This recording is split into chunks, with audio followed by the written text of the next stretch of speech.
તમે ઘરે તો બનાવી લીધા, પણ પછી તમે કન્ટેન્ટ ક્રિએશનમાં કેવી રીતે આવ્યા? તો જનરલી મતલબ કઈ એવો પ્લાન જ નહોતો કે બરાબર. કન્ટેન્ટ ક્રિએશનમાં આપણે જમ્પ લાવવું છે એવું કાંઈ જ. અમે મારો બર્થડે હતો ને એના સરપ્રાઈઝ પ્લાન કર્યું હતું ખાલી. તો જનરલી જે એના ફ્રેન્ડ સર્કલ હતું તો ત્યાં એને ડેકોરેશન ને બધું આખું પ્લાન કરી રાખ્યું હતું અને મને સરપ્રાઈઝ આપ્યો. એટલે એ રીલ એને અપલોડ કરી એના ઇન્સ્ટાગ્રામમાં ઓકે, અને એ વાયરલ ગઈ જસ્ટ બીકોઝ કે એમનું ઇન્સ્ટાગ્રામનું પેજ હતું ઓપન. કેમ કે એના સ્ટુડન્ટ્સ ને બધું હોય તો વારે ફોલો બેક ના આપવું પડે ને એટલા માટે એને ઓપન રાખ્યું હતું. એટલે એ વાયરલ ગઈ ને પછી ક્લિક થયું કે ઓકે આ કંઈક આમાં ચમત્કારિક થઈ રહ્યું છે.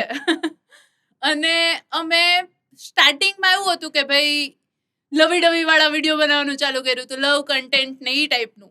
પછી ધીમે ધીમે ઓકે એમાં બી રિસ્પોન્સ આવતો હતો, બટ વેરાયટી ઓફ કોન્ટેન્ટ બી અમે વિચારવાનું ચાલુ કર્યું કે આપણે થોડુંક કોમેડી કરીએ, ક્યારેક પાછું અમે 2-3 એક્સપેરિમેન્ટ કરતા રહીએ કે ઓકે પાછું થોડુંક રોમેન્ટિક ટાઈપના વિડીયો નાખીએ.